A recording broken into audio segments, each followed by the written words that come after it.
قال الله جل وعلا يا أيها الذين آمنوا اتقوا الله حق تقاته ولا تموتن إلا وأنتم مسلمون أما بعد. Saudaraku-saudaraku fillah rahimani wa rahimakumullah. Alhamdulillah, kita bersyukur kepada Allah Subhanahu wa taala Rabbul Alamin Ar-Rahmanir Rahim yang telah memberikan kepada kita nikmat yang sangat mulia, nikmat yang sangat besar, yaitu Islam yang menunjukkan kepada kita segala kebaikan dunia dan segala kebaikan akhirat. Kita memohon kepada Allah Subhanahu wa taala semoga Allah Subhanahu wa taala yang Maha Pengasih dan Maha Penyayang senantiasa menjaga nikmat Islam di dalam diri kita. Allah Subhanahu wa taala yang Maha membolak-balikkan hati, semoga membuat hati kita tetap istiqamah di atas agama ini, dan semoga Allah Subhanahu wa taala menjaga nikmat ini selama kita hidup dan tidak mewafatkan kita, mematikan kita kecuali sebagai seorang muslim. Wala tamutunna illa wa antum muslimun. Jangan mati kecuali sebagai seorang muslim. Ikhwatal iman rahimani wa rahimakumullah. Masih pembahasan kita di dalam risalah yang ditulis oleh Syekh Muhammad bin Abdul Wahhab rahmatullah alaihi rahmatan wasi'ah, yaitu kitab sebuah risalah kecil yang beliau tulis yang berjudul Wajibuna Nahwa Ma Amarana Allah Bihi. Kewajiban kita terhadap perintah Allah Subhanahu wa taala. Masih pembahasan kita adalah risalah tersebut, yang kita di dalam risalah kecil ini kita membahas bagaimana sikap seorang muslim, bagaimana respon seorang muslim terhadap perintah Allah Subhanahu wa taala, terhadap larangan Allah Subhanahu wa taala. Di dalam kajian-kajian ini ikhwatul iman, sebagaimana yang telah disampaikan oleh penulis rahimahullah kepada kita, bahwa ada 7 perkara yang wajib ada pada setiap muslim, 7 perkara yang harus yang ada pada dirinya terhadap perintah Allah Subhanahu wa taala. Sebagaimana beliau sampaikan, idza amara Allahu al-'abda bi amrin wajaba 'alaihi fihi 7 maratib. Jika Allah Subhanahu wa taala memerintahkan kepada seorang hamba dengan suatu perintah, wajib baginya ada 7 perkara. Kita telah mengkaji sejumlah perkara ini. Al-ula al-ilmu bihi, yang pertama mempelajarinya. Wa tsaniyatu mahabbatuhu, yang kedua mencintainya. Wa tsalitsatu al-'azmu 'ala al-fi'li, yang ketiga adalah komitmen untuk mengamalkannya. Wa rabi'atu al-'amal, yang keempat adalah mengamalkannya. Wal khamisatu kaunuhu yaqau 'ala al-masyru'i khalisan shawaba, yang kelima adalah berusaha mengamalkannya atau menjaga di dalam mengamalkannya dengan cara yang disyariatkan dengan penuh keikhlasan dan benar. Wasadisatu at-tahdhiru min fi'li ma yuhbituhu, yang keenam adalah waspada dari mengerjakan dosa-dosa yang membatalkan amal ibadah. Ini 6 perkara ini telah kita bahas. Kita pada kajian terakhir kita membahas dosa-dosa perusak amal. Kita membahas hal itu, ikhwah fillah rahimani wa rahimakumullah, di dalam rangkaian 7 perkara yang kita kaji di dalam risalah ini. Bahwa kita membahas bahwa bagaimana kita merespon perintah Allah adalah mempelajari. Pertama mempelajari, karena bagaimana kita bisa mengamalkan sesuatu tanpa kita mengetahuinya. Banyak kaum muslimin terjerumus ke dalam hal-hal yang diharamkan oleh Allah karena dia tidak tahu. Bukan karena tidak tahu, tapi tidak mau tahu. Misalnya pinjaman online, pinjol. Pinjaman online yang ini banyak bentuknya, termasuk juga di dalam sejumlah platform belanja. Di situ disebutkan adanya pay later. Barangnya dikirim sekarang, barangnya bayar nanti, ya. Dan itu katanya bunganya berapa persen? 0% katanya begitu, 0%. Ya, nah itu mereka kemudian membuat konsep ini. Orang beli, dimudahkan dia belanja. Sehingga karena begitu masifnya platform belanja online ini tadi, marketplace ini banyak membuat orang menjadi menginginkan sesuatu yang tidak dibutuhkan. Ya, karena matanya melihat, oh ini kayaknya perlu juga, oh ini perlu, oh itu semuanya jadi perlu. Ya, terus kemudian dia lihat dompetnya kosong, kritis. Ya, dompet kritis tapi perlu, harus beli. Ya, akhirnya apa yang harus dilakukan? Dia cari utangan. Subhanallah, platform menyediakan, bisa bayar nanti. Nah, kemudian dia mikir, nah ini kalau misalnya saya bayar untuk cicilan 3 bulan, di situ disebutkan selama on time bayarnya nggak kena bunga. Ada gaji yang diandalkan, yang dijagakan untuk membayar hal tersebut. Akhirnya di-apply lah hal ini. Karena di dalam komitmen akad itu disebutkan bahwa selama tidak terlambat maka tidak kena bunga sama sekali. Belinya 100.000, ya bayarnya 100.000 selama tidak terlambat. Kalau terlambat baru keluar bunga. Kan saya kan nggak niat untuk terlambat. Apalagi ada yang dijagakan, yaitu gaji bulanan. Insya Allah langsung potong gaji clear, nggak bakalan kena bunga. Walaupun 3 bulan, 6 bulan, setahun pun nggak masalah, karena ada gaji yang disepakati, gaji yang diandalkan, sehingga tidak akan pernah kena bunga, tetap 0%. Pertanyaannya, akad yang seperti ini, hal yang seperti ini, halal atau haram? Kan nggak kena bunga. Halal atau haram? Kenapa haram? Kenapa haram? Perjanjiannya sudah sepakat sama komitmen riba. Ya, akadnya di awal. Kalau kamu telat, kamu ridho ya kena bunga. Ridho untuk dikenain riba, sudah masuk riba walaupun nggak kena riba. Ya, karena sudah sepakat. Ya, anak terima, saya terima syarat dan ketentuannya. Yaitu kalau terlambat kena bunga. Walaupun kita punya aturan. Nah, ini termasuk semua kredit card begitu. Semua kartu kredit seperti itu. Setahu Anda tidak ada yang tidak seperti itu. Ya. Semua kartu kredit memberlakukan bahwa selama belum kena jatuh temponya maka 0%. Bagi sebagian orang, oh ini enak, memudahkan. Dan bujuk rayu syaitan, bisikan syaitan mengatakan ini nggak haram. Haramnya di mana? Mungkin saya nggak bayar lebih kok. Haramnya persetujuan terhadap condition, term of condition riba ini tadi. Ya, syarat dan ketentuan yang berlaku di dalam akad itu. Itulah yang menyebabkan bahwa setuju terhadap suatu keharaman, setuju terhadap sesuatu yang haram, haram. Ya. Nah, ini ikhwah fillah, banyak ketidaktahuan yang menjerumuskan orang kepada yang haram. Nah, setelah dia mengetahui maka dia pasti mencintai. Sebagaimana pepatah tak kenal maka tak sayang, kita telah membahas hari ini. Setelah dia mencintai sesuatu yang diperintahkan oleh Allah, maka muncul komitmen dia untuk mengamalkannya. Dan setelah komitmen muncul komitmen untuk mengamalkannya, maka masuklah di dalam amal. Dia mengamalkan itu. Tidak cukup dengan niat dan komitmen saja, tapi dia mengamalkannya. Setelah itu, dia berusaha menjaga amal itu agar selalu dilakukan dengan benar. Bagaimana? Menjaga keikhlasan. Menjaga benarnya amal itu dengan sesuai dengan tuntunan, dengan sunnah Muhammad SAW. Setelah dia menjaga ini dengan baik, maka yang keenam yang telah kita bahas, jangan sampai bocor amalan ini. Beramal kebaikan, tapi dibocori dengan melakukan dosa-dosa perusak amal. Maka itu menyebabkan dirinya bocor di dalam beramal. Dan kemudian berikutnya adalah yang ketujuh, as-sabi'atu ats-tsabatu alaihi. Yang ketujuh adalah istiqamah di atasnya. Istiqamah di atas kebenaran. Karena ikhwatul iman rahimani wa rahimakumullah, seseorang yang tidak istiqamah, ya sebagaimana penjelasan penulis, ats-tsabatu 'alal haqqi wal khaufu min su'il khatimati. Bahwa istiqamah di atas kebenaran dan takut jangan sampai su'ul khatimah.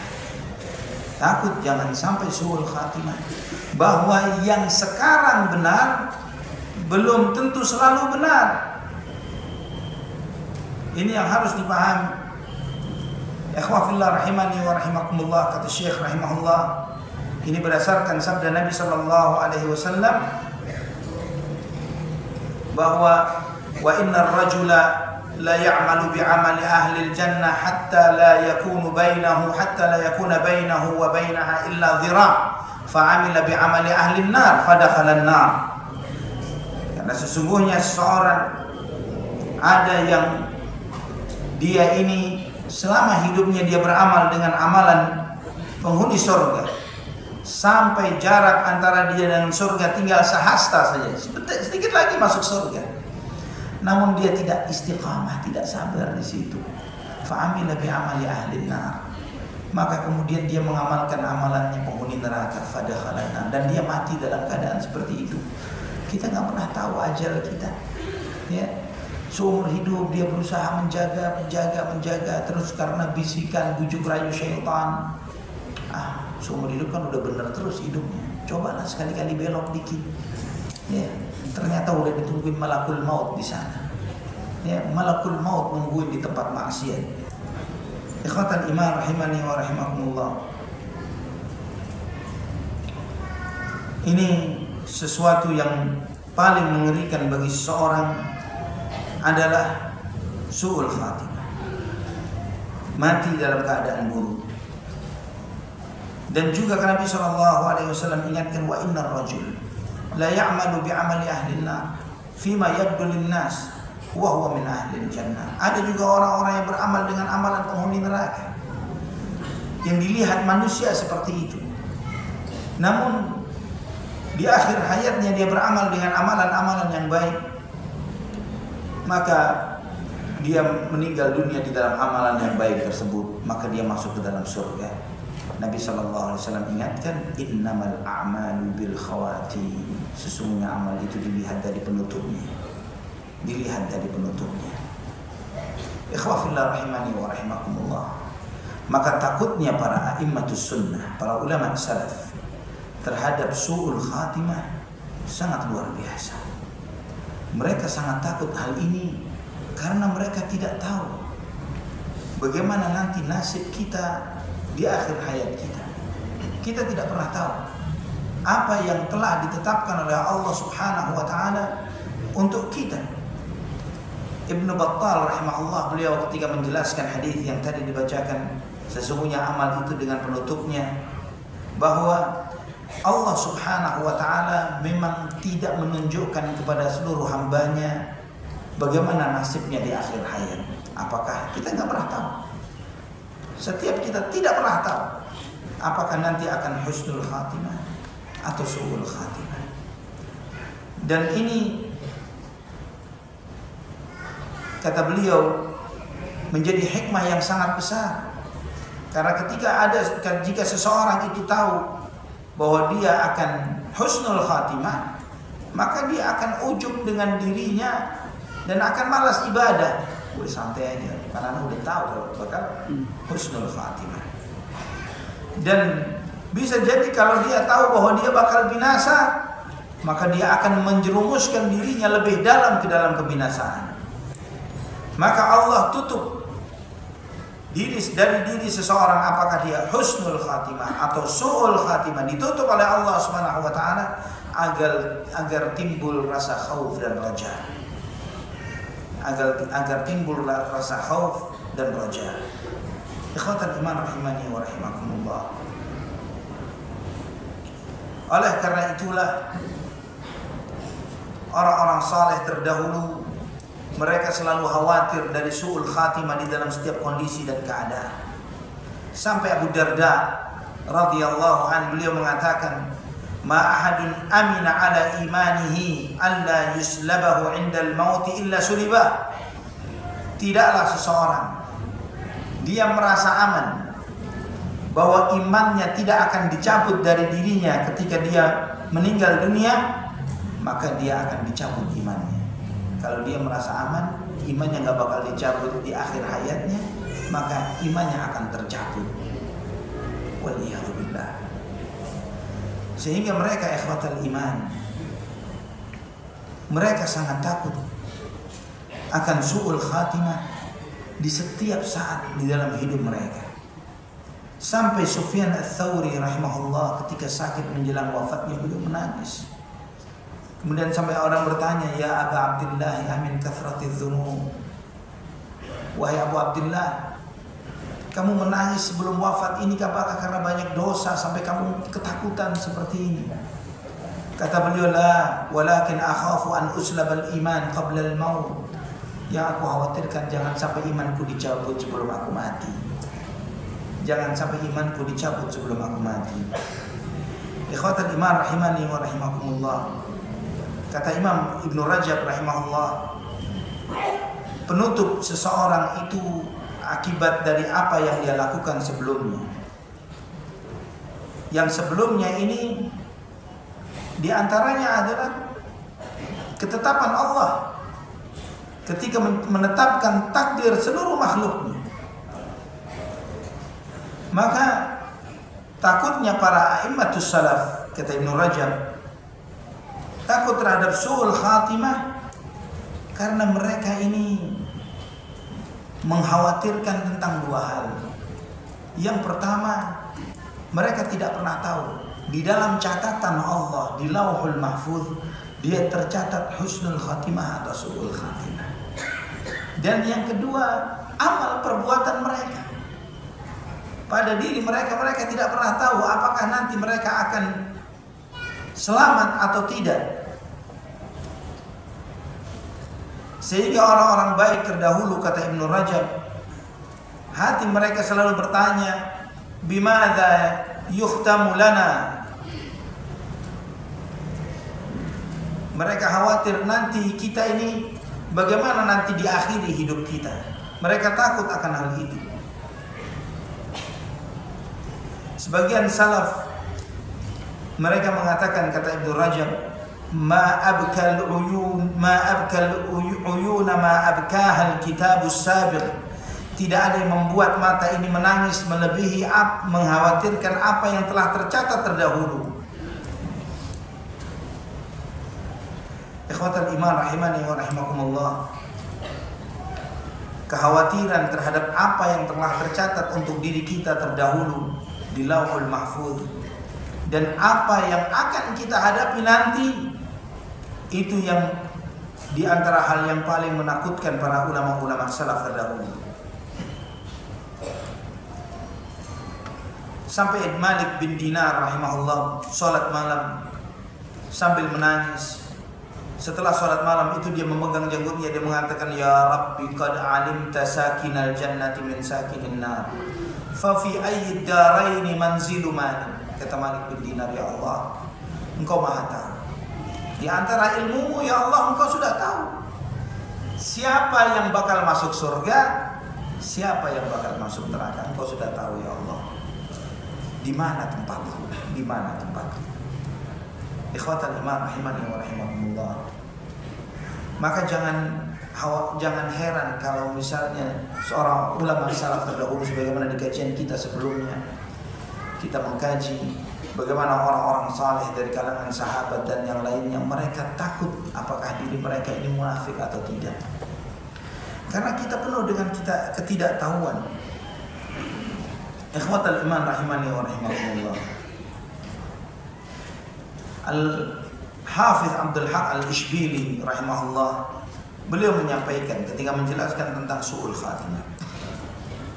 Beliau mengatakan su'ul khatimah, semoga Allah Subhanahu wa taala melindungi kita darinya, memiliki sebab, jalan dan pintu-pintunya sendiri-sendiri.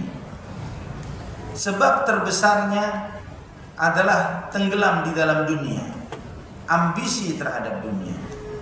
Ambisi terhadap dunia dan berpaling dari akhirat, itu sebab utama dari seseorang yang menyebabkan orang itu su'ul khatimah. Kenapa? Karena ketika dia ambisi terhadap dunia, berpaling dari akhirat, maka yang dia kejar dunianya, dia berpaling dari akhiratnya, maka dia gampang berbuat dosa dan maksiat. Kemudian kata Abdul Haq Al-Ishbili rahimahullah, dan juga ada dosa-dosa tertentu yang dia lakukan, yang dosa ini dia pertahankan, karena ditambah lagi ada kecenderungan untuk berpaling, tidak menerima ya untuk nasihat yang sampai kepada dirinya, penolakan terhadap nasihat yang ada di dalam hatinya. beraninya dia di dalam melakukan dosa dan maksiat, enggannya dia di dalam menerima nasihat, itu menguasai hatinya dan menawan akalnya.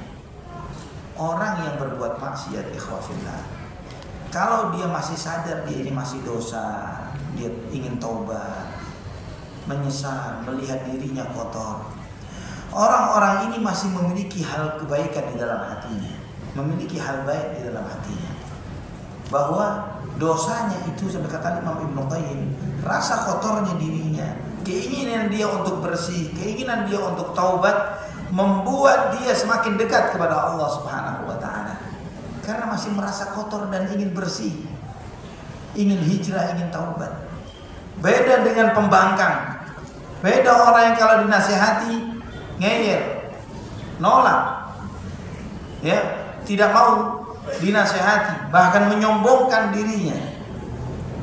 Ini beda dengan itu. Ikhwafillah rahimani wa rahimakumullah. Kalau sudah hatinya, akalnya dikuasai oleh maksiat dan dosa, dikuasai oleh keengganan untuk taubat kepada Allah Subhanahu wa ta'ala, bisa jadi dia mati dalam kondisi itu. Bisa jadi dia mati dalam keadaan seperti itu. Orang yang istiqamah, orang yang su'ul khatimah, tidak akan terjadi pada orang yang hatinya istiqamah, zahirnya istiqamah, ya, zahir dan batinnya istiqamah, hatinya baik, zahirnya baik. Tidak pernah terjadi, alhamdulillah tidak pernah terjadi seperti ini, kata Abdul Haq Al-Ishbili. Namun terjadi pada orang yang rusak akidahnya, atau orang yang terus-menerus melakukan dosa besar dan tidak mau taubat, berani nantang Allah Subhanahu wa ta'ala dengan maksiat yang dilakukannya, maka sampailah dia kepada su'ul khatimah. Di saat itu dia belum bertaubat kepada Allah Subhanahu wa ta'ala.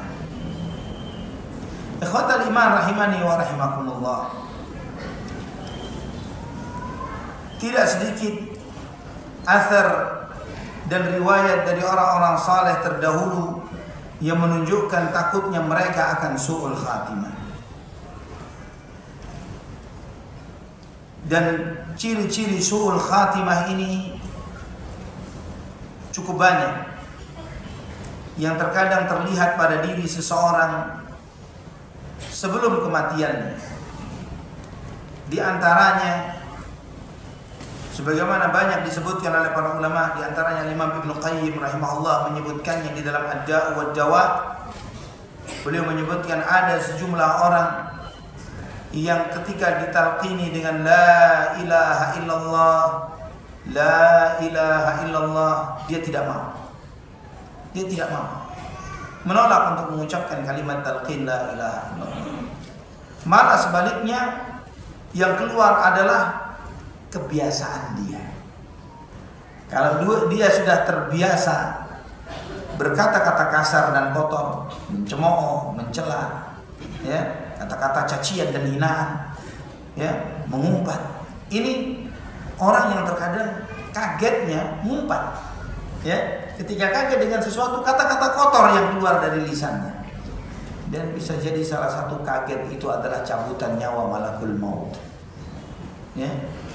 Kaget ketika dicabut oleh malakul maut.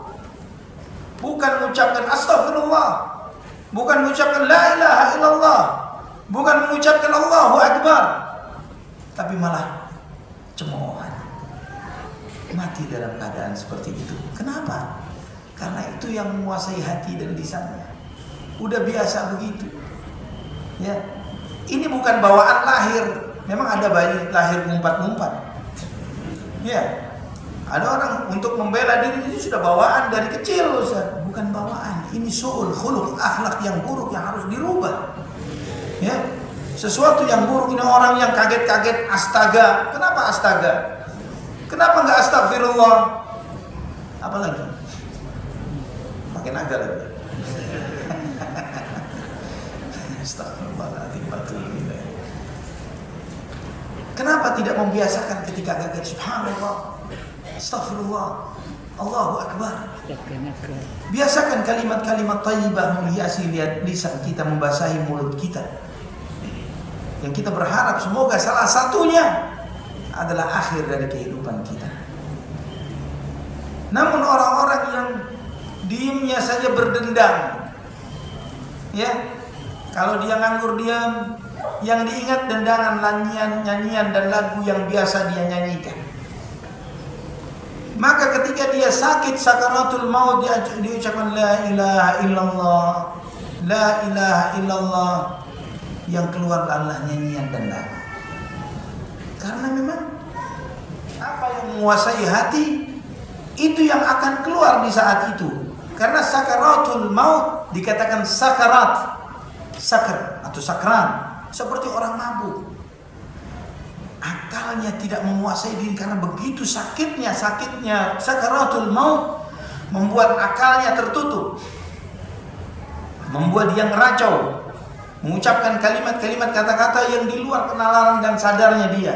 Apa yang keluar pada saat itu? Apa yang ada di hatinya?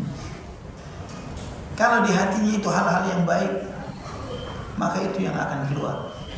Tasbih, tahmid, takbir, tahlil, istighfar, salawat kepada Nabi sallallahu alaihi wasallam.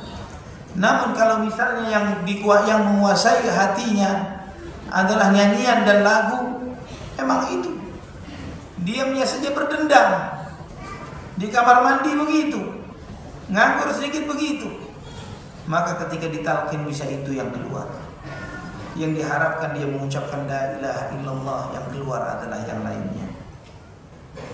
Al-Imam Ibnu Qayyim rahimahullah menceritakan di dalam Ad-Da'u wad-Dawa, juga di dalam kitab beliau Ar-Ruh, beliau banyak menceritakan akan hal ini. Di antaranya orang yang suka mabuk, ketika ditalqini dengan la ilaha illallah, malah yang keluar adalah cari minuman, cari khamr, minta khamr. Subhanallah, ikhwatal iman rahimani wa rahimakumullah. Ada yang kata Imam Ibnu Qayyim, karena dia memang ketika hidupnya suka main catur, yang keluar skak-stek. Ya, yang harusnya la ilaha illallah, yang keluar adalah itu.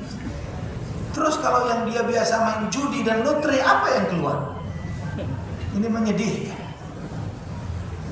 bahwa transaksi judi online di negeri kita itu sudah melewati 2000 triliun. 2000 ya kuadriliun. Ini duit bisa bayar utang Indonesia. Tapi oleh warga negara Indonesia dipakai judi. Dia ikut judi online dan penggunanya lebih dari 160 juta penduduk Indonesia. Penduduk kita berapa? 280, separuh. La ilaha illallah Muhammadur Rasulullah. Ya kan nggak mungkin kita katakan semua yang maki ini kafir semua. Ya. Kalau dia muslim main judi online, muslim apa yang ngajarin dia untuk main judi? Islam mana yang ngajarin judi? Islam mana yang ngajarin riba? Islam mana? Ini harus ditanamkan ke dalam diri kita, ya ikhwafillah rahimani wa rahimakumullah. Bahwa takwa itu fi'lul ma'mur wa tarkul mahdhur. Menjalankan perintah, menjauhi larangan. Bukan menjalankan perintah, menjalankan larangan. Ini harus ditanamkan. Apa maksudnya? Salat iya, riba iya, judi iya, maksiat iya. La haula wala quwata illa billah. STMJ. Salat terus, maksiat jalan. Ini gak bikin sehat. Ini bikin madarat. Ikhwatal iman rahimani wa rahimakumullah.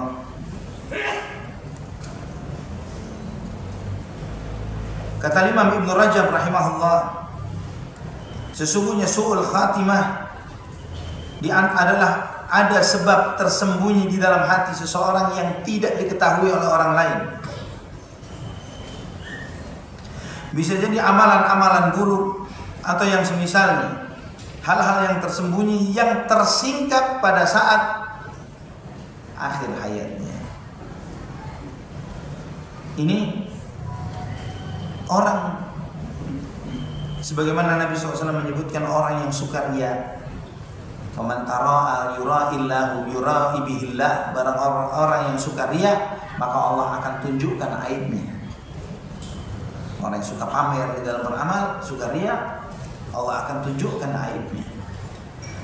Orang yang membohongi, yang niatnya bohong, tidak ikhlas, yang amalnya bohong, hanya ingin dipuji orang, dia itu pada hakikatnya membohongi dirinya sendiri. Dia mengira bahwa dia bisa membohongi orang. Sehebat-hebatnya dia bisa membohongi orang, bagaimana dia membohongi Allah Subhanahu wa ta'ala?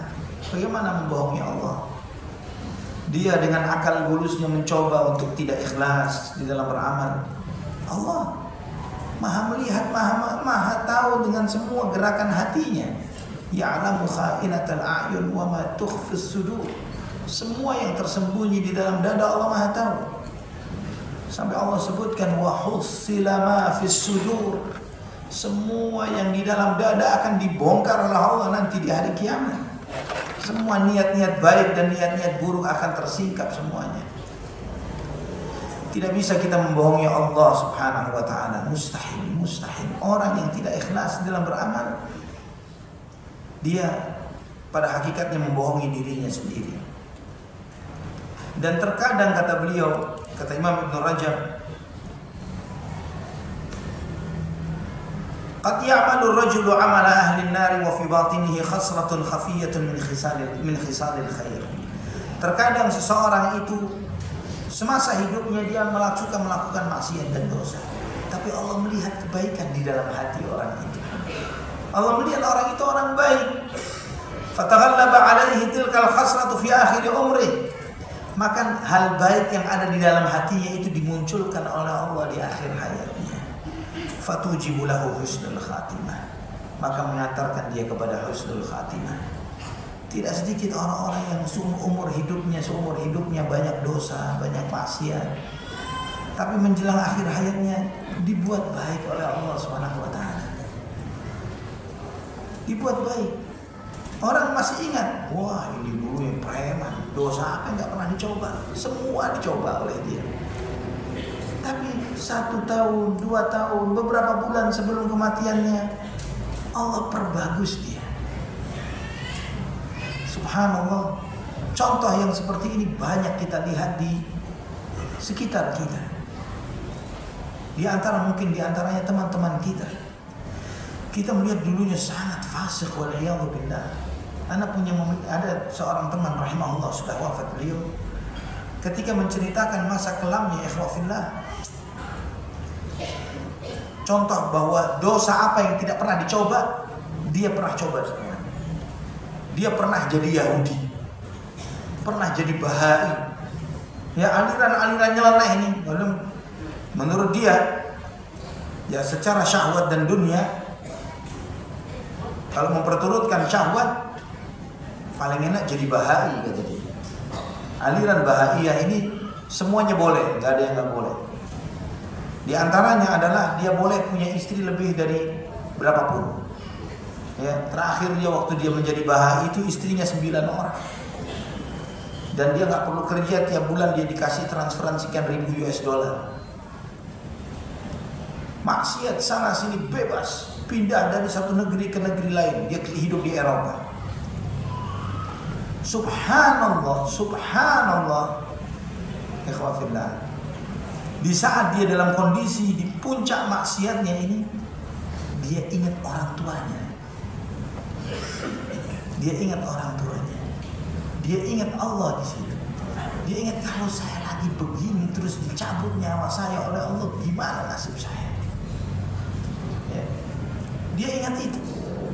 Padahal dia teman zinanya ini sudah beragam bangsa, sudah macam-macam bangsa. Di saat astagfirullahaladzim, ana di situ ingat orang tua ana, Ustaz. Ana ingat kalau anak mati kondisi begini bagaimana nasib anak? Tiba-tiba saja langsung dia balik arah, dia tobat, dia pindah, dia balik lagi ke Indonesia, dia memperbaiki diri. Dan Masya Allah tabarakallah, zikir, anak ingat banget, zikir yang paling dia suka adalah la ilaha illallah wahdahu la syarika lahu lahul mulku wa lahul hamdu wa huwa ala kulli syai'in qadir. Jadi kalau dia nganggur duduk begini, duduk dia nungguin temannya atau apa, nunggu kajian belum mulai, dia la ilaha illallah wahdahu la syarika lahu lahul mulku wa lahul hamdu wa huwa ala kulli syai'in qadir. Biasa begitu.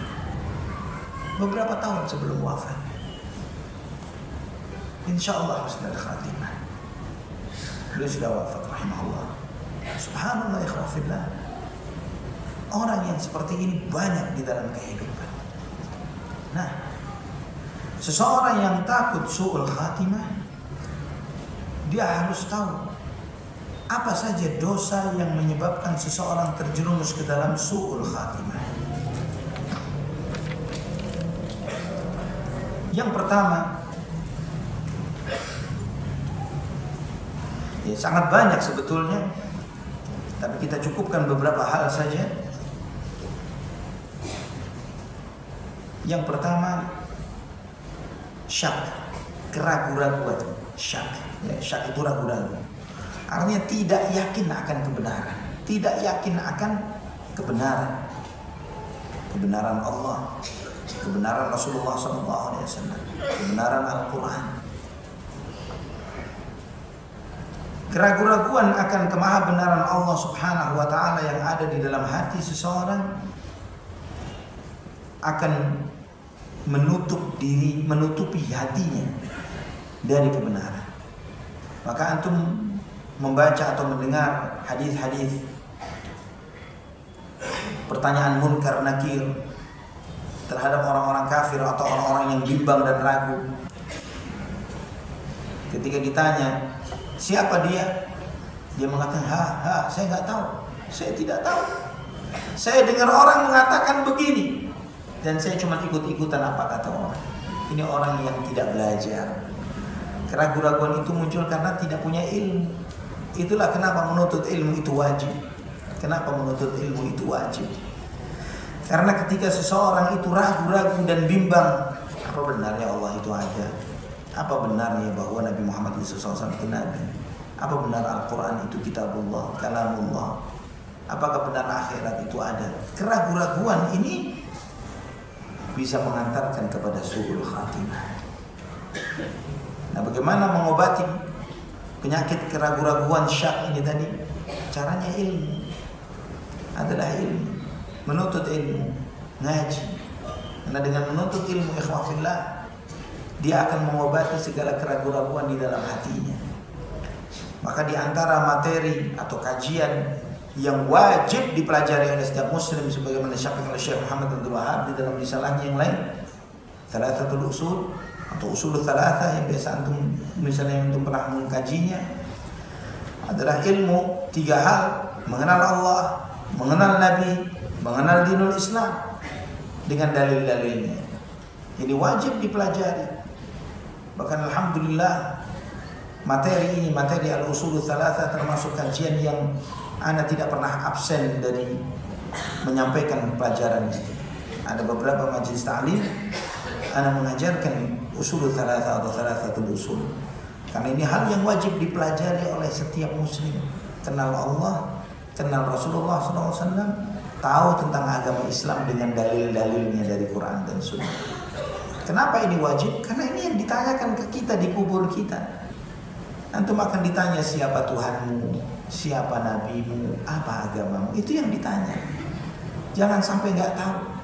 Kita mau belajar hal-hal baru untuk kemaslahatan dunia kita. Sekarang dunianya zaman AI, kita belajar AI. Kita belajar ini, kita belajar itu, walaupun biayanya mahal, kita mau bayar. Padahal belum tentu setelah tahu bisa mengantarkan kita kepada sukses dunia, belum tentu. Tapi nggak bakal ada yang selamat dari pertanyaan munkar nakir. Maksudnya lolos dari pertanyaan munkar nakir. Ya pasti ditanya. Ya nggak mungkin Anda bisa menghindar, nggak hadir di kelas yang munkar nakir. Mustahil. Dia bakal ditanya. Maka ikhwafillah rahimani wa rahimakumullah, keraguan-raguan itu bisa mengantarkan kepada penentangan, ya, menentang, menolak kebenaran. Orang yang ragu-ragu belum tentu. Ya, kenapa dia berani mengatakan begitu? Karena nggak tahu. Ya, ketidaktahuan dia membuat dia menentang. Karena memang kebiasaan manusia, di antara kebiasaannya adalah menentang apa yang mereka nggak tahu. Semua mereka yang menjadi musuh dakwah tauhid dan sunnah ini, mereka selalu melabelinya dengan label-label yang negatif, yang buruk. Oh, ini Wahabi, ini begini, ini begitu, dan seterusnya. Mereka memusuhi sebelum mereka tahu. Ana pernah sekali waktu, ya, ketika lagi nyervis motor di salah satu bengkel, ya, duduk dengan beberapa customer yang ada, diskusi agama sedikit-sedikit, dia tanya ke Ana, ente Wahabi apa Sunni, apa salah, apa Sunni, ente Sunni atau Wahabi? Ana ditanya begitu. Hah? Anak jawab, anak nggak tahu Wahabi yang bagaimana, Sunni yang bagaimana, anak nggak paham. Tolong, Wahabi itu seperti apa sih? Sunni itu yang bagaimana? Anak nggak ngerti. Anak sampaikan begitu ke dia. Sunni itu yang ngikutin Quran Sunnah. Kalau Wahabi, anak tanya lagi begitu. Kalau Wahabi yang bagaimana? Wah, Wahabi ini yang gimana ya? Ya, karena banyak orang label tapi nggak tahu kan? Nggak tahu, mereka cuma main ngecap saja, nggak tahu sama sekali. Kalau Wahabi ikut Quran Sunnah gimana? Sunni juga bukan? Ya, ente pernah umrah, pernah haji? Ya, sering orang mengatakan Wahabi itu di mana yang banyak? Di mana banyaknya Wahabi di mana? Di Arab Saudi. Ya, di Saudi Arabia yang digambarkan Wahabi itu anti terhadap orang Islam yang lainnya, membenci, mengkafirkan, gampang menumpahkan darah, membunuh, dengan beragam macam tuduhan-tuduhan yang macam-macam. Ente pernah umrah? Pernah haji? Enggak. Orang tua anak sih pernah umrah. Ada cerita nggak? Oh, orang ketakutan melihat orang Wahabi di sana. Ya, ternyata sangar-sangar, bengis-bengis. Ya, kelihatan orang melihat pengen mau diminum darahnya kayak Dracula begitu. Enggak, di sana disambut baik, baru datang dikasih kurma, ini dilayani dengan baik, masya Allah, tabarakallah, dapat hadiah Quran, dapat hadiah ini, di mana-mana dapat hal-hal fasilitas kebaikan. Terus menakutkannya di mana? Mengerikannya di mana? Subhanallah, tapi manusia itu senang ditipu. Ya. Setidaknya, Anda tidak tahu berapa juta jamaah Indonesia ini yang menunaikan ibadah haji dan umrah. Jutaan yang menunaikan ibadah umrah setiap tahun. Ratusan ribu haji ini, ratusan ribu. Bukan sedikit, bukan jumlah yang sedikit. Tapi karena sudah ditanamkan stigma, menjadi mindset di dalam hati mereka, dalam pikiran mereka. Subhanallah. Padahal kalau mereka duduk di ulama mereka duduk di ulamanya Ahlus Sunnah wal Jamaah yang mereka bilang Wahabi ini tadi, mereka dapat, masya Allah, di sini kita dapat ilmu.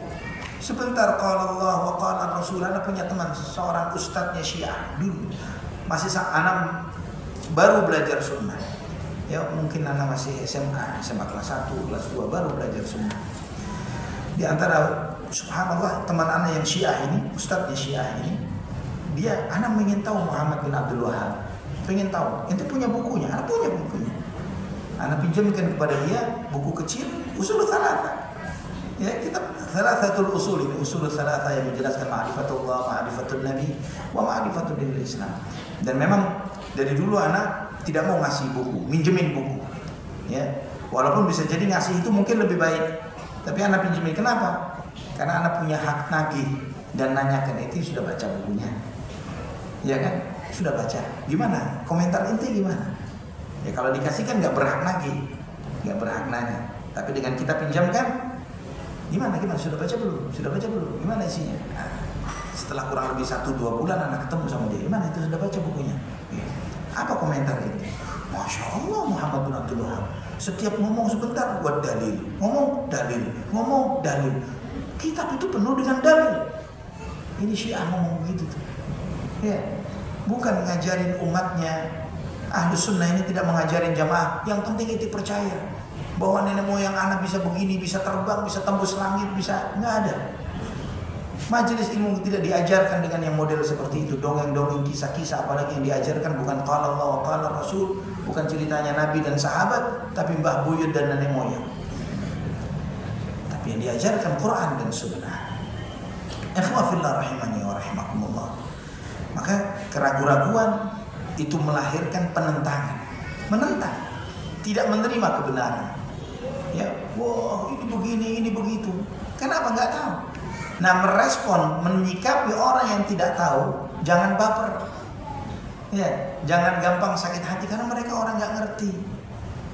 Ya, orang yang lebih paham harus lebih dewasa.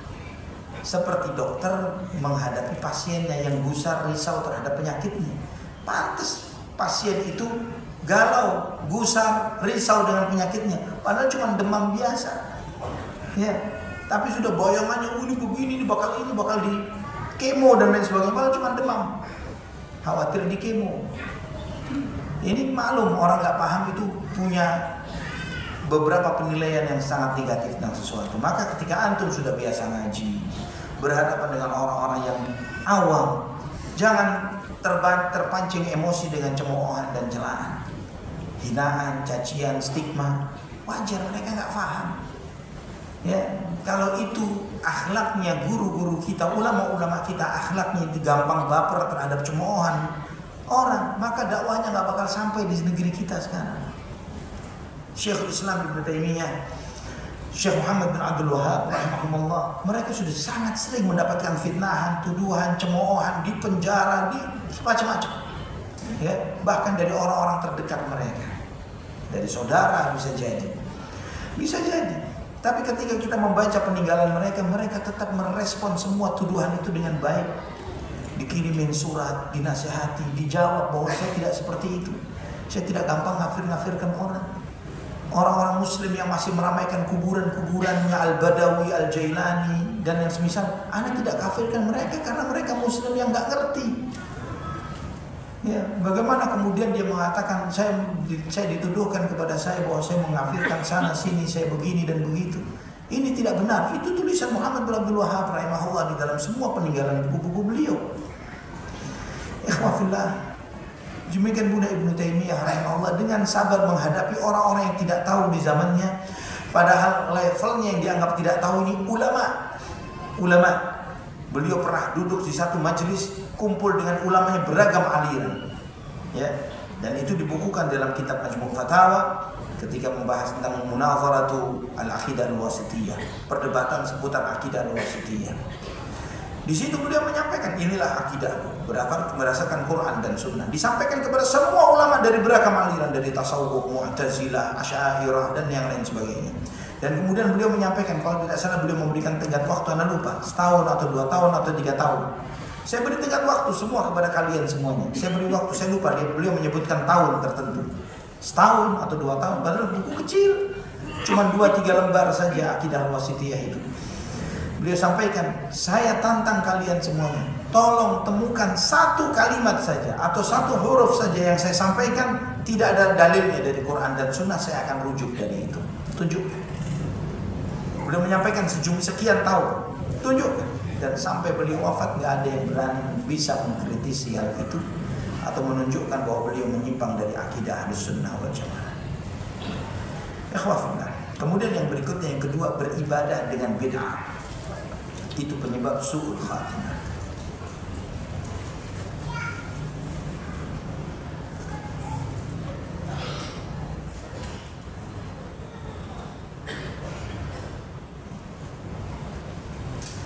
Beribadah dengan bid'ah mengantarkan seseorang kepada su'ul khatimah.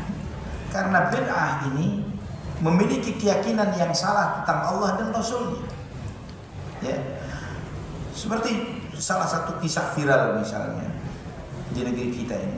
Ada seorang Habib yang menceritakan bahwa ada pecinta Habib di Jakarta ini. mencintai seorang Habib sedemikian rupa padahal dia suka maksiat, sholatnya bolong-bolong dan lain sebagainya, tapi suka ngasih hadiah ke Habib, fulusnya dikasih ke Habib, barang dagangannya dikasih ke Habib. Waktu dia mati, kata Habib, ntar tunggu, jangan ditutup wajahnya, anak mau kesana. Maka dikasih surat sama tuh Habib, dikasih surat. Nanti kalau ente ditanya sama Munkar dan Nakir, tunjukin surat ini ke dia. Nanti bilang bahwa ente muridnya Habib Salim bin Jinkan, nanti ente masuk surga tanpa hisab. Waduh, ini bagaimana orang yang berkeyakinan seperti ini, bahwa surat dari ustadznya, dari Habibnya bisa menyebabkan dia masuk surga tanpa hisab dan tanpa azab, akhirnya membuat dia mengentengkan maksiat dan dosa. Udahlah, nggak masalah sholat bolong-bolong, nggak masalah nyoba-nyoba zina, curi-curi duit orang dan sebagainya. Yang penting nanti suratnya jangan lupa ntar ya, gitu ya, bikin ditunjukkan ke malaikat Munkar dan Nakir. Ini dilakukan oleh sebagian orang, banyak, bukan sebagian, banyak yang punya keyakinan yang seperti ini. Di antara contoh orang terdahulu, yaitu ada seorang yang dikenal dengan Ibnul Farid. Ibnul Farid ini di antara ulamanya Sufi tasawuf. Ya, dia wafat tahun 632 Hijriah. Dia meyakini suatu keyakinan yaitu ittihad atau al-hulul, bahwa Allah Subhanahu wa taala itu bisa menyatu dalam wujud hambanya. Ya, wahdatul wujud. Ya, Allah menyatu dengan hambanya. Ini keyakinan ekstrimnya sebagian tasawuf, yang ketika pada level keyakinan tertentu membuat dia sudah menyatu dengan Allah, maka sudah nggak perlu lagi ibadah. Siapa? Nggak ada siapa-siapa di alam semesta ini, yang ada hanyalah Allah. Siapa saya? Allah. Begitu, ya. Seperti di dalam mitos keyakinan, di dalam cerita-cerita perwalian, ada sosok Syekh Siti Jenar yang berkeyakinan seperti itu dan kemudian dihukum mati oleh Wali Songo. Seperti itu. Dia akhir hayatnya, sebagaimana disebutkan di dalam beberapa risalah, bahwa di akhir hayatnya dia merasa celaka dan binasa, sampai dia mengucapkan dua bait syair, in kana manzilati fil hubbi indakum ma qad ra'aitu faqad dhayya'tu ayyami umniyatun dhafarat nafsi biha zamanan wal yawma ahsabuha adghathu ahlami. Jika kedudukan cintaku kepadamu ya Allah menyebabkanku mendapatkan apa yang aku lihat saat ini, maka sesungguhnya aku telah menyia-nyiakan hidupku. Angan-angan yang diharapkan oleh hatiku, oleh jiwaku sepanjang waktu, yang saat ini aku rasakan hanyalah mimpi-mimpi kosong belaka. Dia melihat pada saat sakaratul maut, semua kebaikan yang dia kira baik ternyata buruk semuanya. Waliyadzubillah. Ini akibat bid'ah. Keyakinan bid'ah, ikhwatal iman rahimani wa rahimakumullah, menyebabkan seseorang su'ul khatimah.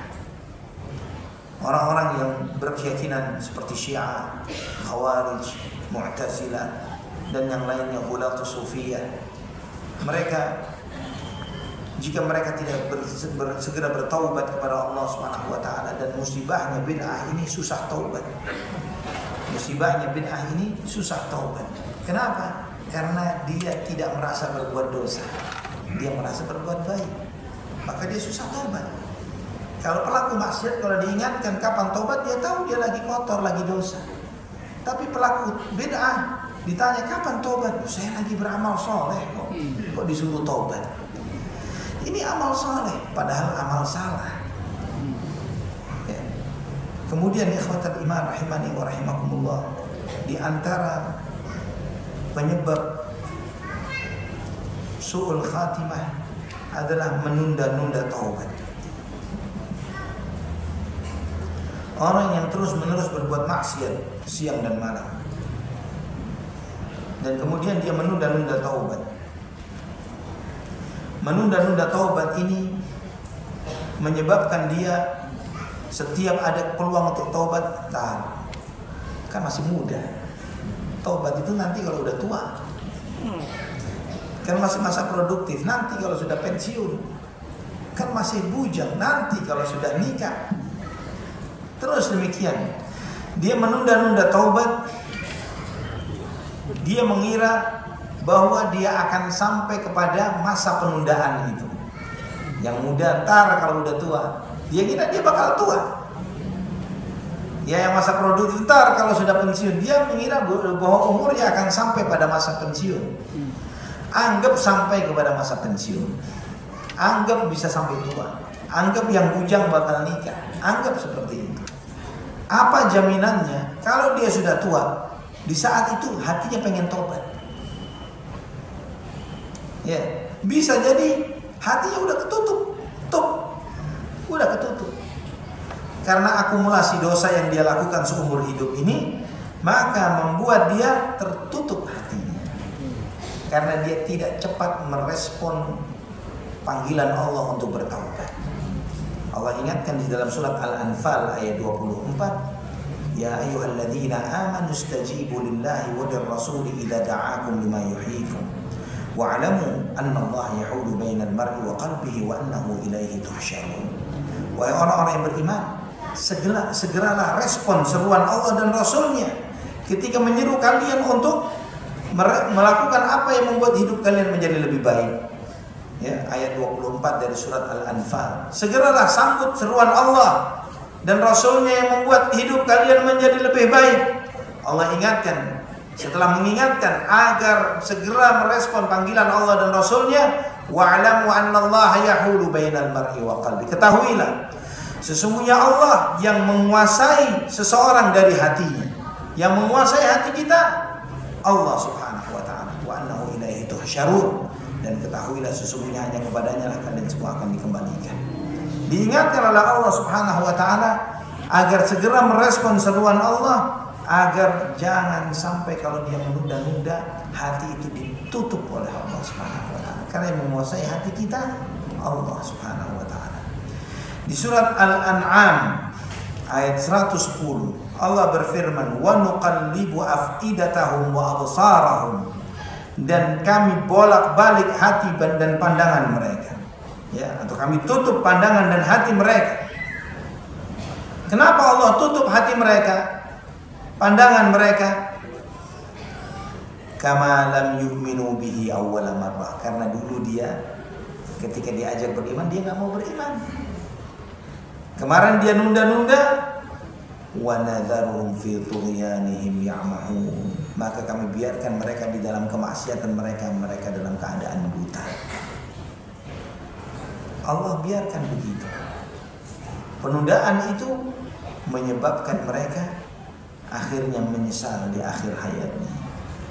Di saat ketemu ajal, baru dia mengatakan Rabbirji'un la'alli a'malu salihan fima taraktu, ya Allah izinkan aku balik, ya Allah izinkan aku balik lagi, hidup lagi sebentar ya, supaya aku bisa beramal soleh yang tidak sempat aku lakukan. Menunda itu membuat dia menyesal, sebagaimana Allah firmankan di surat Al-Mu'minun ayat 99 dan 100. Ikhwatal iman rahimani wa rahimakumullah. Kemudian di antara sebab seseorang mati su'ul khatimah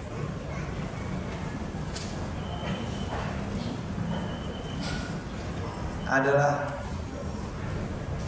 tadi apa saja yang sudah disebut? Keraguan. Oke. Yang berikutnya mencintai maksiat, mencintai dosa.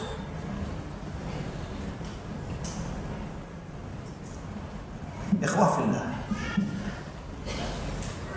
orang yang biasa melakukan suatu dosa, maka dia tidak bergegas bertaubat, maka kebiasaan itu menjadi sesuatu yang diwajarkan oleh hati, ya, sudah tidak lagi menganggap itu sebagai sebuah keburukan, malah dia melihat itu sebagai sebuah kebaikan. Dosa yang paling berat itu yang dilakukan pertama kali. Ketika dia melakukan pertama kali, dia merasa nggak nyaman, merasa dan dia segera balik, selamat dia. Tapi ketika dia mencoba lagi, dan lagi. Nggak terjadi apa-apa kok. Ternyata nggak ada petir yang menyambar, nggak tiba-tiba tenggelam ke dalam muka bumi. Malah rezeki tetap lancar, nggak ada gangguan, nggak ada godaan, nggak ada masalah. Akhirnya dibiasakan oleh dia. Contoh dalam kehidupan, orang-orang yang masih merokok, pertama kali waktu merokok gimana perasaannya? Pertama kali mana?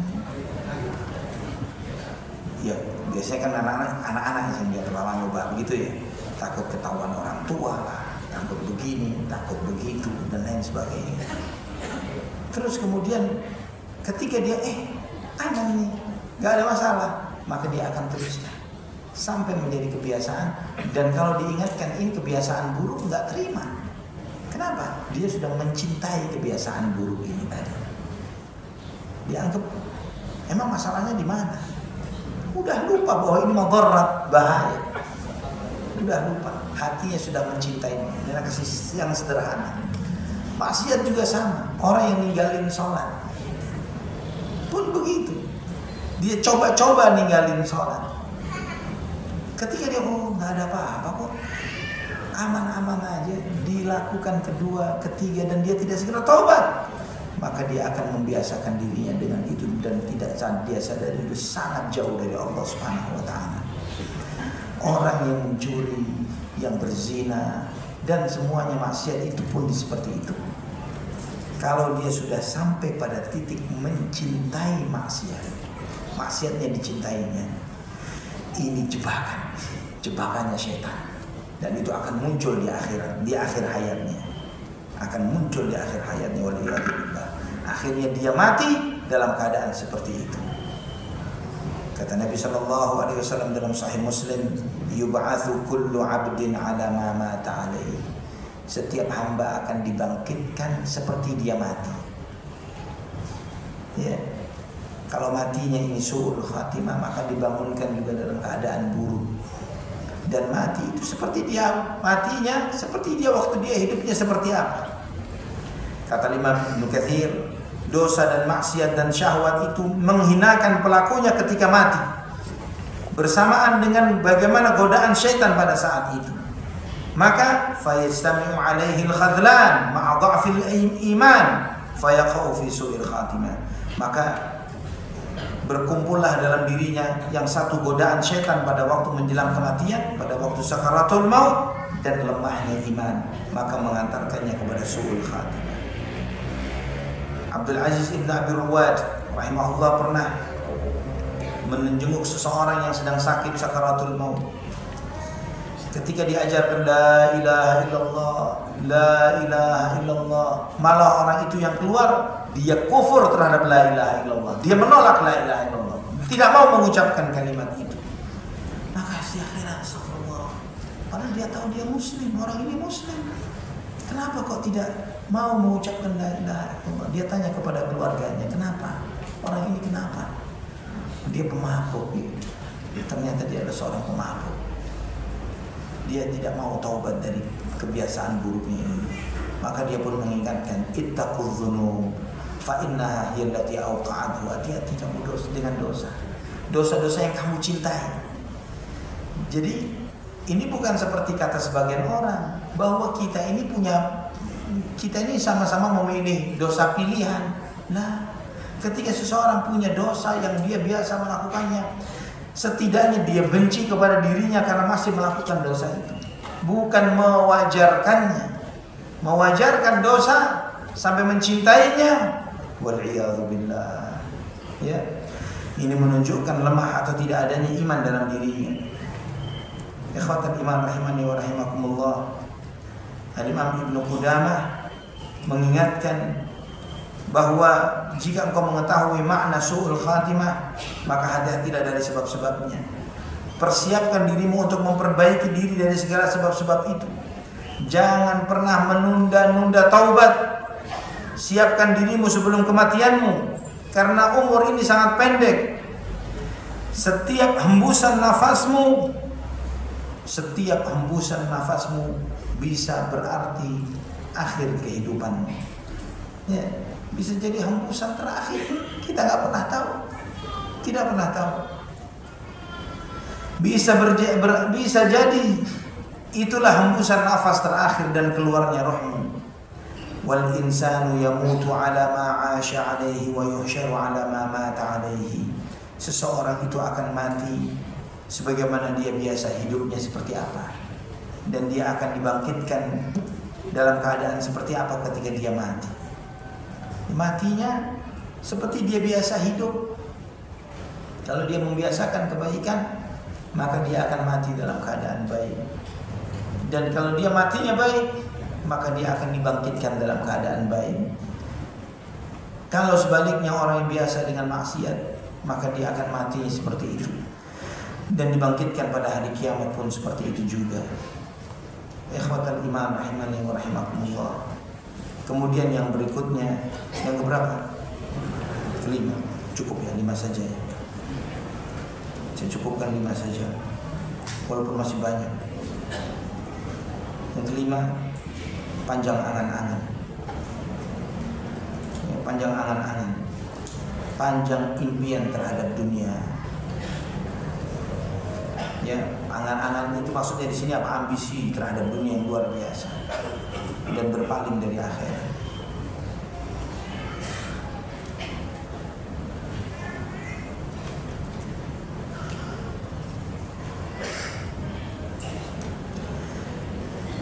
Ikhwafillah, orang yang panjang angan-angan, mereka ini pasti buruk perbuatannya. Karena kalau dia menghayalkan, sebentar lagi dapat proyek sekian triliun, sebentar lagi begini, sebentar lagi begitu, ini mengejar ini. Orang yang angan-angannya dunia, pasti nggak mungkin angan-angannya insya Allah anak pengen lagi bangun rumahnya di samping istananya Rasulullah SAW di Jannatul Firdaus. Nggak bakalan dia berpikir seperti itu. Tapi angan-angan itu materialis duniawi. Ketika orang-orang itu angan-angannya dunia dan dia bangun angan-angannya terhadap dunia, maka dia pasti buruk perbuatannya. Membuat orang itu malas beramal, membuat orang-orang itu menunda taubat, membuat orang itu menyibukkan hari-harinya untuk dunianya dan lupa akan akhiratnya. Kalau seseorang panjang angan-angannya itu masih membuat dia mencari yang halal saja, menjauhi yang haram, itu sudah buruk. Kenapa buruk? Karena dia habiskan waktunya untuk dunia. Yang pada hakikatnya dia harus memikirkan akhiratnya lebih banyak ketimbang dia memikirkan dunianya. Apalagi panjang angan-angannya ini mengantarkan dia kepada berbuat maksiat, melakukan yang haram, ya, melakukan hal-hal yang haram. Dan ikhwatan iman, panjang angan-angan itu akan melahirkan banyak hal. Di antaranya adalah hubbud dunia, cinta dunia. Ini buah dari panjang angan-angan. Dan orang yang jika mencintai sesuatu, dia malas atau berat untuk meninggalkan yang dicintainya. Ya, bagaimana dia akan meninggalkan sesuatu yang dicintainya untuk menuju ke tempat yang dibencinya? Ini tidak mungkin terjadi.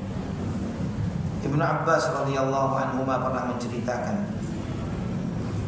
pernah didatangkan dunia, nanti pada hari kiamat dunia itu akan didatangkan dalam wujud seorang nenek tua dengan rambut yang kusut, ya, dengan kurus kering keriput, dengan ketika dia tersenyum terlihat taring yang menyeringai dari mulutnya, ya.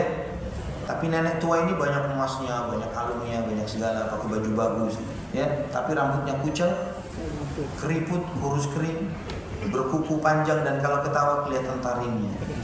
Ya. Ini gambaran dunia. Maka ditunjukkan kepada orang banyak. Kalian kenal siapa dia? Nenek-nenek ini siapa? Orang-orang yang penduduk dunia ketika melihat orang itu, na'udzubillahi min ma'rifatih, na'udzubillah, enggak mau kenal kita dengan dia. Kita enggak mau kenal dengan dia. Maka disampaikan, hadhihi dunya allati tanahartum 'alaiha. Inilah dunia yang kalian saling serang, saling bunuh, saling berebut. Ini dunia yang kalian rebutkan. Biha taqata'tumul arham, wa biha tahasadtum wa tabaghattum wa ikhtarartum. Gara-gara dia kalian saling putus silaturahim, Gara-gara dia kalian saling iri dan dengki, saling benci, saling tertipu dengan yang lainnya. Maka dunia ini pun nenek tua ini dilemparkan ke neraka. Maka nenek tua ini mengatakan, ya Rabbi, aina atba'i wa asya'i. Dunia ini pun berkata, ya Allah, mana pengikut-pengikutku, pecinta-pecintaku mana? Ya, maka disampaikan kepada mereka pecinta dunia, alhiqu biha atba'uha wa asya'a. Allah berfirman, wahai pengikut dunia dan pecinta-pecinta dunia, ikuti yang kalian cintai. Ikhwatal iman rahimani wa rahimakumullah. Di dalam salah satu athar yang sahih, ketika Nabi SAW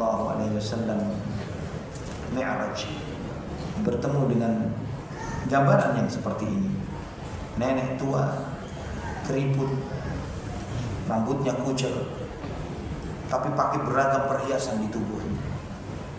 Ya. Kemudian ditanya, mana anti? Ana dunia. Saya dunia. Terus ditanya, hal laki min zawj? Pernah punya suami? Banyak suami Anda. Kalian mencintai dia? Banyak. Bagaimana nasib suamimu yang banyak ini? Semua aku bunuh. Ya, semua suaminya mati di tangannya. Tapi kenyataannya tidak ada satupun dari mantan-mantannya ini atau orang lain mengambil pelajaran dari mantan-mantannya dunia. Ya, semuanya berebut untuk mencintainya. Padahal semuanya jadi korbannya. Dunia ini ngubur orang yang bangun, sibuk bangunin dunia, ujung-ujungnya ditelan sama bumi, dikubur sama dia. Yang memakmurkannya dihinakan oleh dunia. Beda dengan yang memakmurkan akhirat, akan dimuliakan oleh Allah Subhanahu wa taala. Maka ikhwatal iman rahimani wa rahimakumullah, penyebab su'ul khatimah ini banyak sekali. Banyak sekali. Yang paling mendasar adalah hati yang bergantung kepada selain Allah Subhanahu wa taala. Itu yang paling mendasar. Ketika hati itu dipenuhi dengan selain Allah, maka dia akan prioritaskan selain Allah. Tapi hati itu jika dipenuhi dengan Allah, maka dia akan memprioritaskan Allah dan apa yang diprioritaskan oleh Allah Subhanahu wa taala. Hati itu akan menjaga keikhlasannya. Hati itu akan berupaya untuk jangan sampai zahir dan batin itu berbeda. Jangan sampai cuma sekedar kelihatan saleh padahal enggak saleh. Jangan sampai lisan dan perbuatan itu enggak nyambung. Karena hal-hal yang jaga image di depan orang padahal aslinya enggak begitu akan dibongkar ketika di akhir hidupnya. Kelihatan saleh, kelihatan baik, kelihatan begini padahal enggak begitu. Semua itu akan disingkap oleh Allah Subhanahu wa taala. Kita bisa nipu banyak orang dengan status, dengan konten, dengan apapun itu. Tapi kita tidak akan mungkin pernah menipu Allah Subhanahu wa taala. Orang yang tidak ikhlas, yang tidak mengharapkan ridhanya, tidak bergantung kepada Allah sepenuhnya di dalam kehidupan ini, mencari ridhanya Allah, maka berusaha istiqamah menjalankan perintahnya, menjauhi larangannya, mengikuti Muhammad SAW dengan setia, menjalankan sunnahnya, menjauhi segala bid'ah. Jika tidak seperti itu, orang itulah yang merugi. Kalau prioritasnya hanya untuk mencari ridho gurunya, mencari ridho ormas yang diikutinya, itu semua tidak akan ada nanti ketika kita di hadapan Allah. Yang ada cuma Allah Subhanahu wa taala saja. Wallahu a'lam bishawab. Ini ikhwafillah, beberapa dosa yang menyebabkan seseorang itu su'ul khatimah. Dan ini adalah pembahasan terakhir dari 7 poin yang disampaikan oleh Syekh Muhammad bin Abdul Wahhab rahimahullah terkait dengan kewajiban kita terhadap perintah Allah Subhanahu wa taala, bahwa seseorang yang diperintah oleh Allah Subhanahu wa taala maka dia wajib untuk mempelajari apa yang diperintahkannya. Kemudian dia wajib untuk mencintainya. Kemudian dia wajib untuk berkomitmen untuk mengamalkannya. Kemudian dia mengamalkan hal itu, tidak cukup dengan komitmen dan niat. Kemudian dia mengamalkannya sesuai dengan yang benar, yaitu melakukan sesuai dengan keikhlasan dan sunnah Muhammad SAW. Kemudian jangan sampai di saat dia berusaha fokus melakukan hal-hal yang baik ini, yang keenam, jangan sampai dia melakukan dosa-dosa yang membatalkan perbuatan yang telah amal baik yang telah dia lakukan. Dan yang terakhir, berusaha untuk istiqamah. Ini 7 kewajiban terkait apa yang Allah perintahkan kepada kita. Setiap muslim yang hatinya bersih, yang hatinya tulus, yang ikhlas dalam beribadah kepada Allah, pasti akan sepakat dengan apa yang disampaikan oleh Syekh kepada kita semuanya. Pasti akan tahu ini benar, tidak salah, ini baik. Mau dia cinta kepada Syekh Muhammad bin Abdul Wahab atau dia membencinya, dia pasti akan melihat apa salahnya dari semua nasihat ini. Maka ikhwah fillah, semoga Allah Subhanahu wa taala menjaga kita, menjaga Islam dan iman kita, menjaga kita agar semoga istiqamah di atas Islam dan sunnah, dan mati di atas Islam dan sunnah. Amin ya rabbal alamin. Aqulu qouli hadza, subhanakallahumma wa bihamdik, asyhadu an la ilaha illa anta, astaghfiruka wa atubu ilaik. Wassalamu alaikum warahmatullahi wabarakatuh.